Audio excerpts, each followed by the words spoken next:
What's up, everybody? I'm Josh. Welcome back to another Kansas City Chiefs related video. And today I have a very special guest on again, Kevin Oestreicher, who hosts the Locked On Ravens podcast and is also a managing editor over at Ravens Wire. I had him on, if you guys remember, for the Orlando Brown trade breakdown video. So, Kevin, how are you doing today? Yeah, I'm doing all right. The Ravens, on the other hand, they're dealing with a bunch of stuff. But, Josh, me personally, I'm doing pretty good. Well, that's good to hear. So obviously we have a lot to talk about, regarding this matchup, but nothing too specific to start off. I just want to ask you, what's kind of your initial thoughts heading into this game between the Chiefs and the Ravens, and what's kind of the vibe from the Ravens fan base heading into this game, coming off a brutal loss against the Raiders? Yeah, well, I'll tell you, Josh, I think the mood now, as opposed to even 3 weeks ago, a month ago, is a lot less excitement than I think we saw. This team was a team that heading into this year, they had a lot of talent on both the offensive and defensive sides of the ball. I mean, they still do. I'm not trying to sell them short or anything, but the fact of the matter is they've been going through so many injury issues over these past, 3 weeks, the past month, where they now have, at the time of this recording, 14 guys on injured reserve.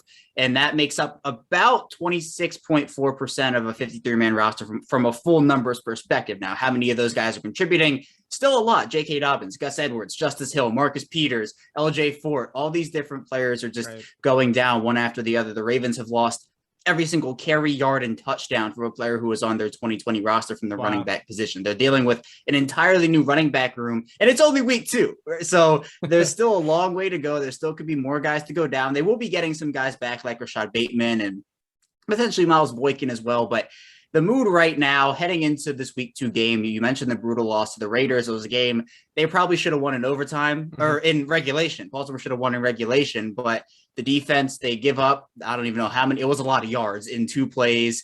The Raiders kicked the game tying field goal. There's the fluke interception off of the play that wasn't a touchdown. It was just a wild game altogether. But now the Ravens have this matchup against Kansas City.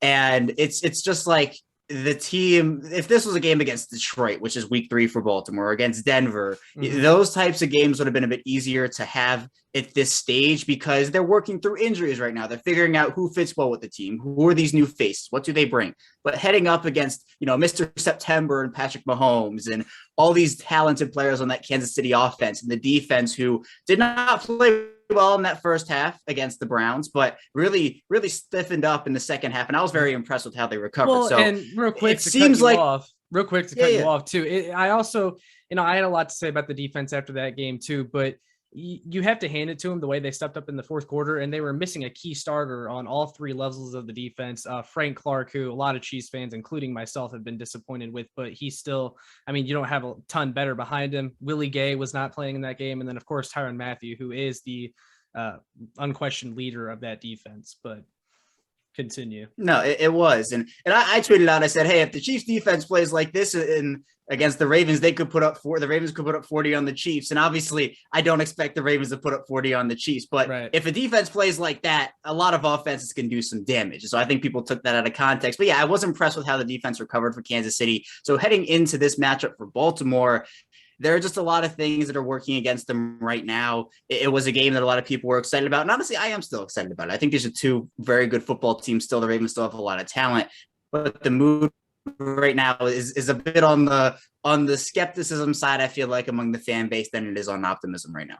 Yeah. Well, I will say that I think one thing going for the Ravens in this game, and I was debating whether or not I should say this because I wasn't sure if it was an accurate depiction of how the Ravens fan base feels right now, or the Ravens team, really you could throw in with this, but it almost kind of feels like they're playing with house money right now. And to me, that makes them a bit tougher of a matchup than many might expect, because, and I think I saw this a lot in Lamar Jackson in that first game against the Raiders, is he really does look like a guy that, he knows this team's beat up, but he's going out there with a chip on his shoulder and he's doing everything he can to keep this team in the game. And if I'm the Chiefs, that is one thing that I am afraid of. Yeah, this is a highly motivated team in the Ravens, and they're not going to let injuries deter them and throw them off of their goal, right? The injuries are not fun to deal with. Everybody was expecting big years from Gus Edwards and J.K. Dobbins. Those are 2 guys a lot of people were excited about. Marcus Peters is a very big leader on that defense. He's a huge leader. So I think that when looking at those injuries, yes, they're hard to recover from, especially early in the year where losing Marcus Peters to a defense, it changes the way the defense plays a little bit. So they're trying to figure that out right now. But to me, the Ravens, they've talked in the past about just how the Chiefs have been their kryptonite and they haven't been able to get over the hump. And so they're a motivated team. I'm sure they've been thinking about this game. And if Kansas City goes into this game thinking, oh, Baltimore has 14 guys on injured reserve and they're still working through stuff, this will be a 40-point, 50-point win. We've seen it time and time again at the NFL level, regardless of who it is, that anytime you underestimate an opponent, they can come back and beat you. I think a lot of Ravens fans in week one kind of thought this was going to be a cakewalk and the Ravens are going to roll over the Raiders, when in reality, the Raiders are a pretty tough team and a lot better of a team than people give them credit for. So this Kansas City team, if they come in as business as usual, they're motivated, this could be a game that they do win. But if Baltimore does have that motivation, which I absolutely think they do, this game could be a lot closer than some people think it is, even with the stuff that Baltimore is going through right now.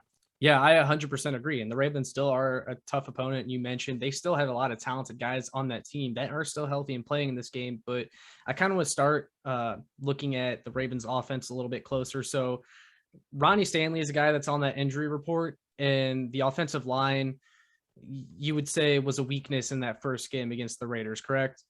Yeah, I would say it was the biggest weakness for sure. Yeah. So coming in against Kansas City, and you may be down Ronnie Stanley in addition to, an already beat up team, an offensive line that's going up against Chiefs D line that, they made improvements this offseason. I mean, they brought in Jerron Reed, the stout defensive tackle from the Seattle Seahawks, which allowed them to make the decision to move Chris Jones out to defensive end.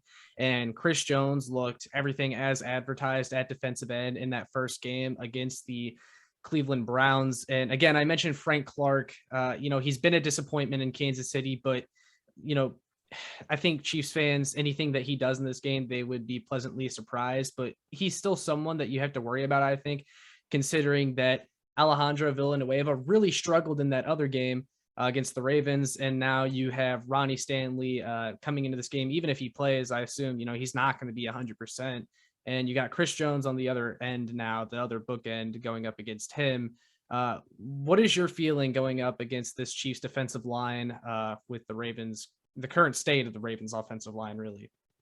Yeah, it's a tough one to answer, Josh, because I think by the time we hit week 5 or week 6 or week 7, this offensive line, even if Stanley has to leave for a little bit and take some more time to recover, it'll be in decent shape. But the problem is we're not in week 5, week 6. We're in week 2 right now. Yep. So they're still working through things. The offensive line didn't really have a ton of time to gel on the field together in the preseason.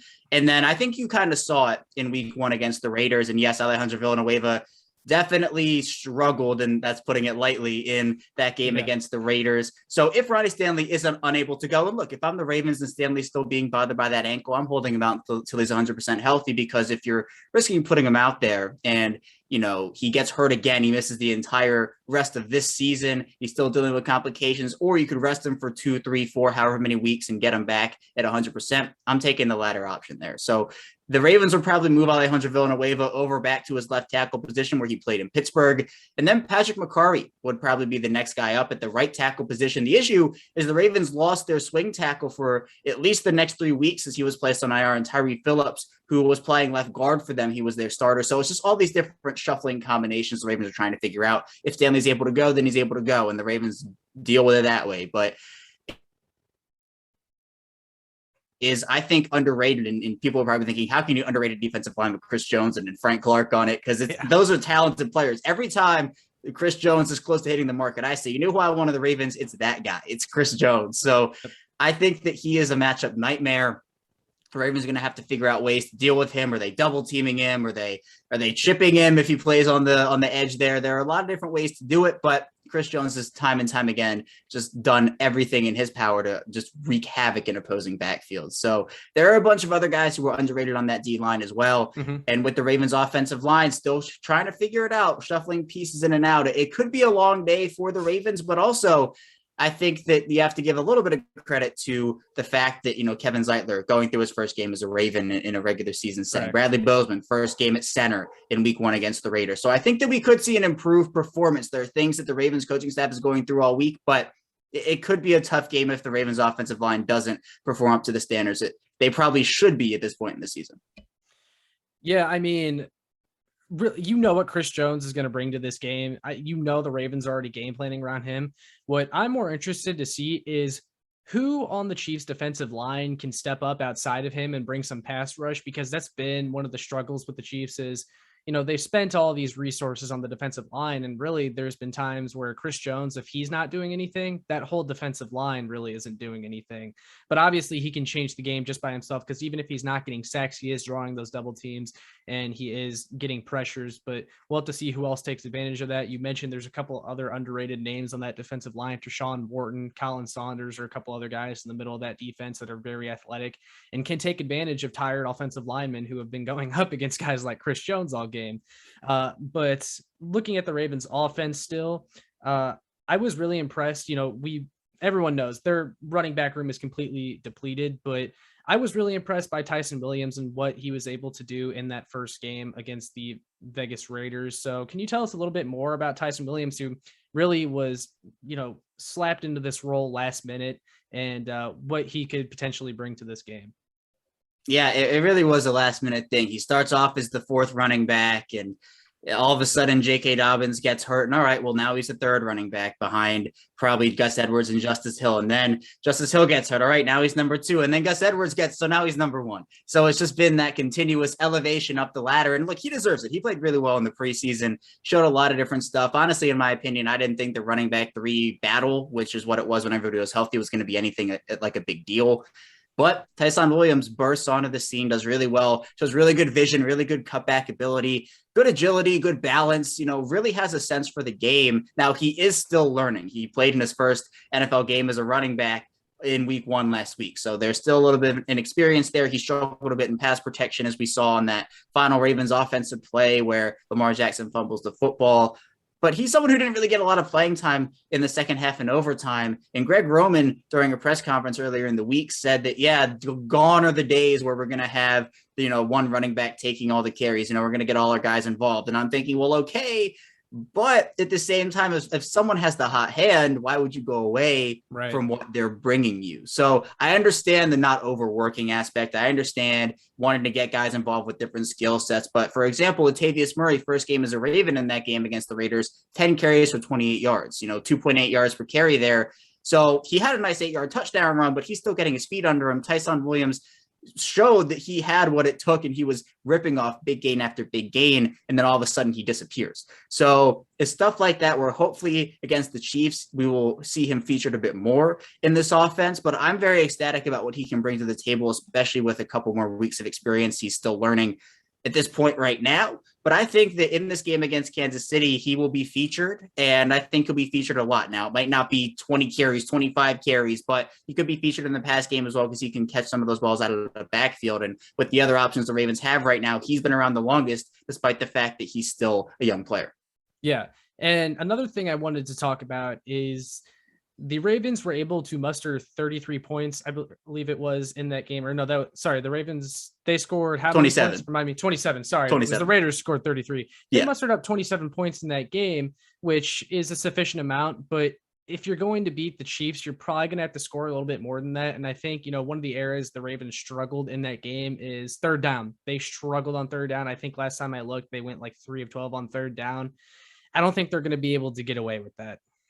If they do. No, I don't either. And the thing against Kansas City is you cannot kick field goals and win the game. You have to be able to keep up with Patrick Mahomes in that offense. So again, if Kansas City's defense reverts to what they were in the first half against the Browns, then maybe it's possible. But yeah, I don't think that's going to happen, especially with getting the guys that they're getting back and the way they played in the second half. So the Ravens are going to have to find ways to beat the Chiefs, and they have struggled, 0-3 over the last 3 seasons. They've really had their number, and it's really been the Ravens either have gotten out to somewhat of a lead and then the Chiefs come back on them, or the Chiefs have had this like one big quarter and then the Ravens can't come back from it. So if we see the Chiefs go up, I don't know, 14-0 or 17-7, then all the narratives will start mid-game of, can the Ravens come back and win the game against Patrick Mahomes? And that's a very hard thing to do against an offense that has Travis Kelce and Tyreek Hill and all these other weapons. So they're going to have to do a lot better. I agree on third down. It was 3 of 12, 25% is not going to cut it really in a lot of NFL games, especially when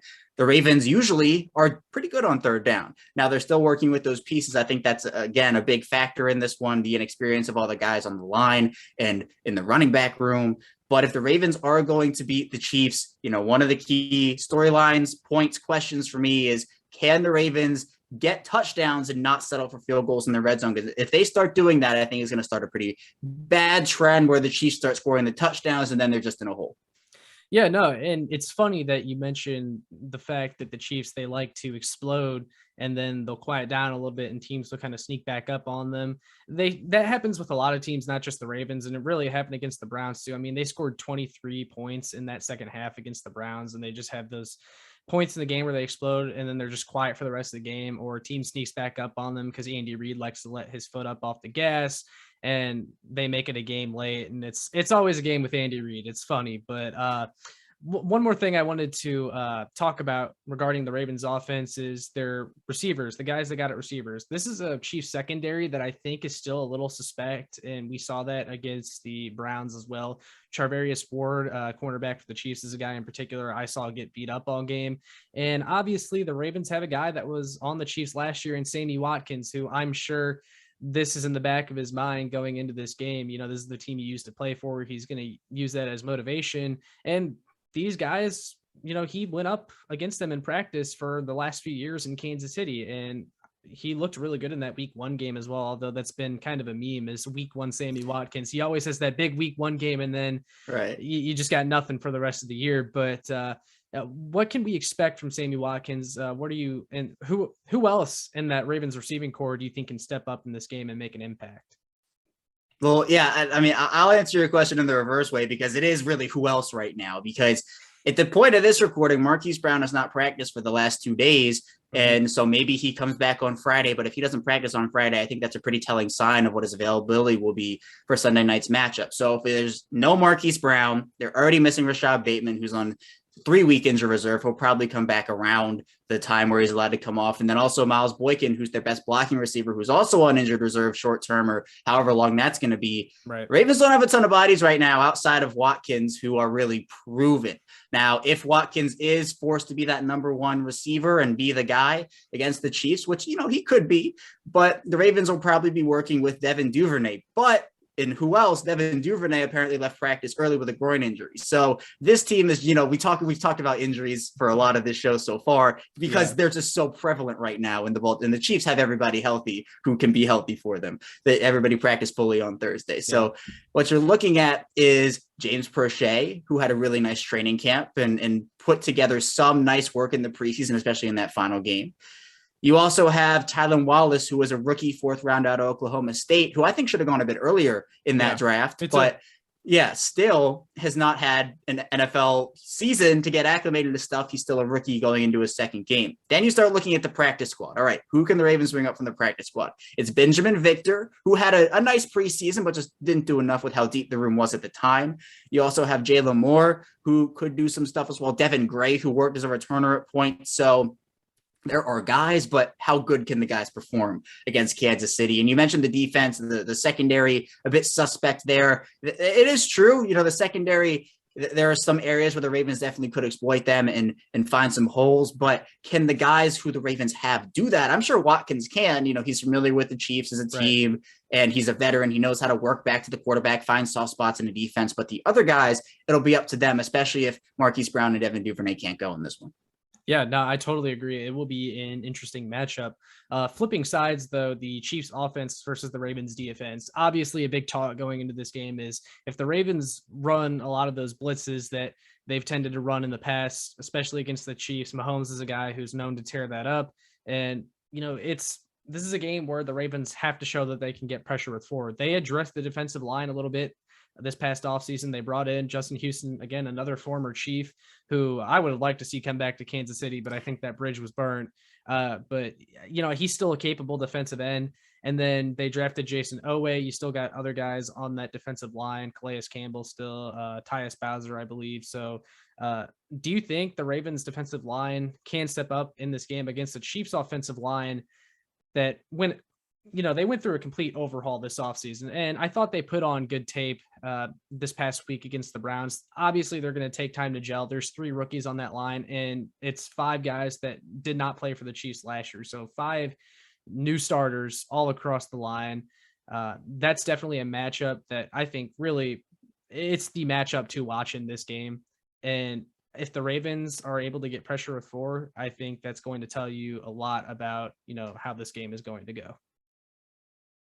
Yeah, I agree. And we talked about it a bit with the Ravens offensive line and just the pieces that have to gel together. Now, the Ravens don't have 5 new starters on there, but they could be close with the injury to Stanley and if he plays or not. So talking about the Ravens defensive line and the blitzes, yes, the Ravens cannot blitz Patrick Mahomes repeatedly and win this game. They have to be able to generate pressure with 4 or 5, 5 probably max for them. If they start bringing 6 or 7, Mahomes is just going to take the short stuff and work down the field that way, which he's very good at doing. So when looking at this game, it's a little difficult because even when the Ravens were blitzing against the Raiders in week 1, we saw them not generate a lot of pressure. So they were sending 6, 7 guys and there was no pressure. And when that happens, you're leaving guys in one-on-one situations. Guys at the NFL level, I don't care what team it is, can't cover for 4, 5, 6, 7 seconds repeatedly. Someone's going to wiggle open in some way. Someone who is going out to catch a pass will. And so if they can't generate pressure with 6 or 7, the big question is how are they going to do it with 4 or even 5? Mm-hmm. And we've seen the Ravens will try to blitz a little bit against Mahomes and he'll pick it apart. They'll try to rush 4. They can't get pressure. So looking at this game, yes, Justin Houston's going to be a huge X factor in this one. He was a phenomenal signing, in my opinion. I've been clamoring for Justin Houston in Baltimore for like 2 years now. So it was very nice to see him actually sign the dotted line with Baltimore. And also Odafe Owe. Jason goes by Odafe now. Right. So he has all this different stuff in his arsenal where a lot of people didn't have a sack in 2020 at Penn State. People are saying, oh, he can't rush the passer, but he picks up a sack in week 1, already squashes those narratives. He's also going to be a huge X factor. I thought he looked really, really good against the Raiders, had a lot of pressure and did some good stuff in the run game being a disruptor. So also I think a key X factor, talking about someone who's not on the exact defensive front, is Patrick Queen, who had his worst game as a pro against Kansas City in week 3 last year, where Patrick Mahomes and I think Andy Reid and Eric Bieniemy saw this. They saw a rookie linebacker in his 3rd career game with no preseason, very limited training camp, and said, all right, this is where we're going to attack. And it was rough, but Queen looks a lot better this year, looked a lot faster, a lot stronger, also just understands the game a bit more, I think. So he's someone who's going to be a huge X factor in this one. If Mahomes can't move him around as easily, I think that it could be a bit more of a struggle for the Kansas City offense, but that's obviously all going to start with if the Ravens can generate that pressure or not without blitzing. Well, I am interested to see because last year against the Ravens, the Chiefs broke out this passing play to Eric Fisher. Eric Fisher had a touchdown in that game, the former left tackle. And given their new left tackle used to play for the Baltimore Ravens, I will be curious to see if they try to throw Orlando Brown a touchdown pass. What a story that would be. Oh man. Honestly, I didn't even think of that. That's a good thought right there. And maybe they do bring it out again. Honestly, it might just be that would be a little salt in the wound, but man, that'd be something. I am going to be looking for that in this next game. Another thing I wanted to mention, though, was, if the Ravens blitz a lot in this game, I think it could cause problems. But let's say that, even regardless of if they can get pressure or forward not, if they try to drop a few more guys back in coverage and they aren't blitzing as much, I'll be interested to see how that works too, because with the Chiefs' revamped offensive line, I think they trust themselves to run the ball a little bit more. And if they do that and they can do it effectively, we didn't really see it last week against the Browns. Wasn't super impressed with Clyde Edwards-Helaire. And again, their offensive line, it's just going to take time to gel and open up those holes. These guys, they've barely played together at all. But if they can get the rushing attack going, I think that's somewhere in this game that the Chiefs could take advantage that the Ravens might not be expecting. Yeah, and I think the key for the Ravens defense is to make the Chiefs one-dimensional. Obviously, you would like to have that happen and take away the pass game, but with Patrick Mahomes, it's probably not a likely scenario. So the run game is going to be key for the Chiefs as they do want to win this game. Now, the Ravens' run defense in general is very good. They have Calais Campbell, they have Brandon Williams. The front does very well with setting the edge. They don't let a lot of guys do a lot of damage to them. Now, there will be a couple of big games, but for the most part, the Ravens are able to shut down run games. And with the Chiefs offensive line that is still gelling, I think the Ravens could make the Chiefs one-dimensional just by shutting down the run game. Now with the Ravens, they play a lot of bend don't break defense. They play Mhm. off coverage a lot of times when I think a lot of people would like to see more press, but that's just what they are. They don't like to give up the deep stuff. And with Tyreek Hill on the opposite side, how much can you prevent that? We will see. But the Chiefs, if they want to take advantage of the run game without actually running the football, I think screens will be a big part if they want to get the Yes. short passing game involved. And if the Ravens are shutting down the actual run, if the Chiefs want to run some motion, run some play action with screens involved, that's something that the Ravens have been susceptible to in the past. They have gotten a bit better at defending them. I will say I don't want to sell them short on this. But I do think that if the Chiefs take that short stuff, if the run game isn't working, that's one way to get the run game involved against the Ravens defense that is very, very stout against rushing the football. Yeah, no, I completely agree there as well. Another thing I wanted to discuss with you, and I wanted to ask you about this. I've been talking about it a lot this week on my own, on my show, and wrote about it too. Uh, McCole Hardman is a guy that I feel like could have a big game here. Today, the Ravens defensive coordinator specifically talked about Travis Kelce and Tyreek Hill, and that if they don't stop them, that they're not going to win this game, which is true. But someone I think they need to worry about is McCole Hardman, because McCole Hardman is also someone that Chiefs fans have been frustrated with. He didn't really take that step last year, kind of remained the same guy. But I did some research, and 16% of his career receiving yards have come against the Ravens on just 6 catches. He has 178 yards receiving and 2 touchdowns in his career against the Ravens. And he's a guy who has attacked their zone pretty well and really killed them in the past. Yeah, and I agree. I think that look, if you don't stop Mahomes and Kelce and Hill, those are the three. You're not going to win the game. And obviously, Kelce and Hill are the two preferred targets of Mahomes, and for good reason. But in my opinion, if they can shut that down and get beat somewhere else, I'm fine with it. But you obviously do have to pay attention to the other guys, because if you know that it's going to be Hill and Kelce and they're still beating you, and you're putting all that attention and they're still beating you, something's wrong. But for the Ravens and McCole Hardman, yeah, I mentioned the Ravens don't want to give up all that deep stuff. And then Mecole Hardman's beating him for his 50, 60, 70-yard touchdown. So it's been a problem in the past for them. Hardman, yeah, someone who I think a lot of Chiefs fans have been waiting to take that next step, and it just hasn't happened. And it's like, all right, when is it happening? When is it happening? Now with Watkins out of town, though, I think he's going to be a bit more featured in the offense. And this will be a big game for him, because regardless of who the Ravens put on him, maybe it is Anthony Averett. Averett runs a 4.36, played a really good game against the Raiders.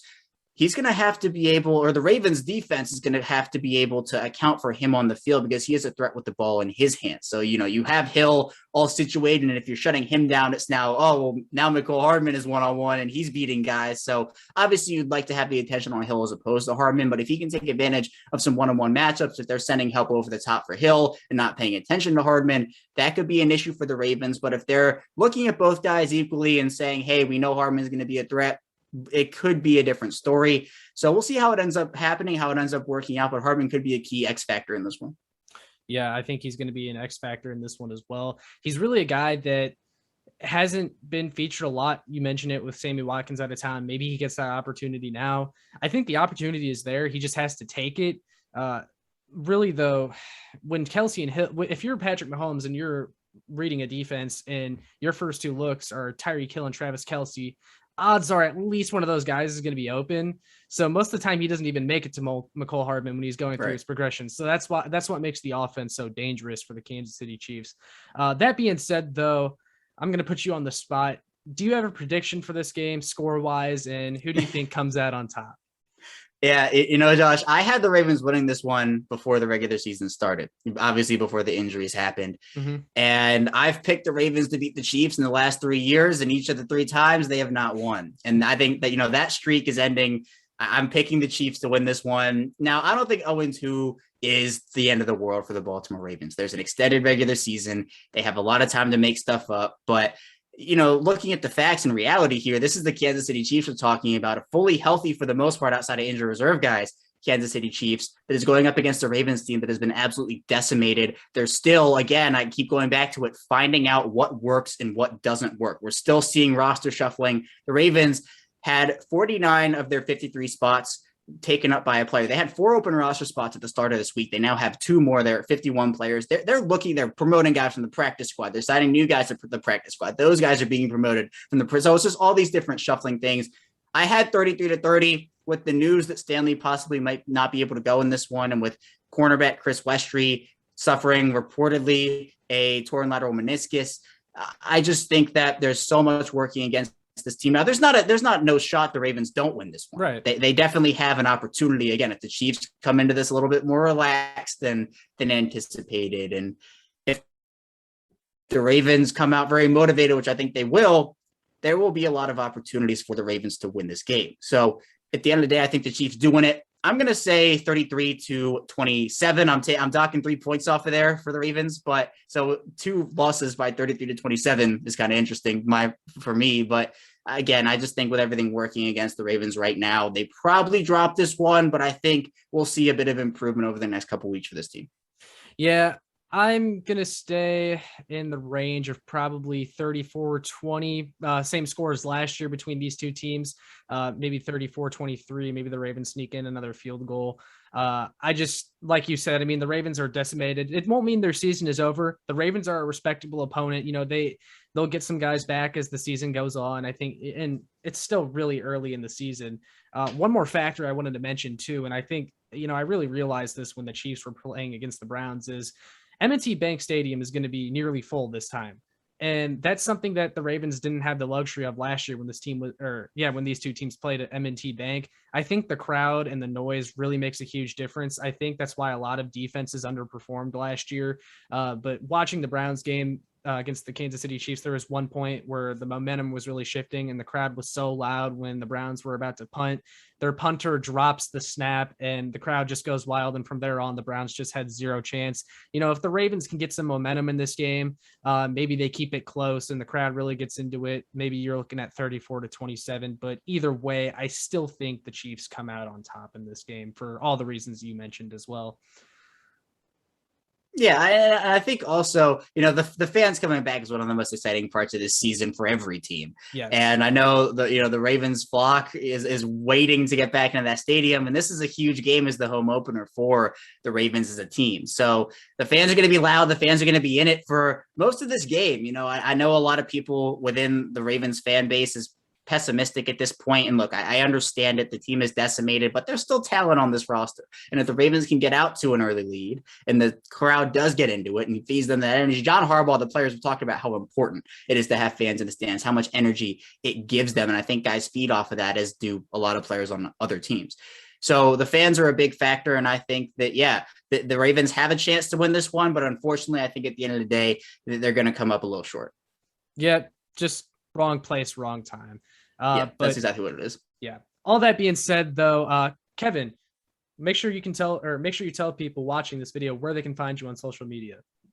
Yeah, absolutely. So I'm on Twitter. My personal handle is at Oestreicher34. I also host and produce the Locked On Ravens podcast 5 days a week there, and write for USA Today's Ravens Wire as the managing editor over there. Yep, and I'll make sure to link all that in the description. And for those of you watching, make sure you like, share, and subscribe so more fans can find this. And we will catch you on the other side of this weekend's game. See ya.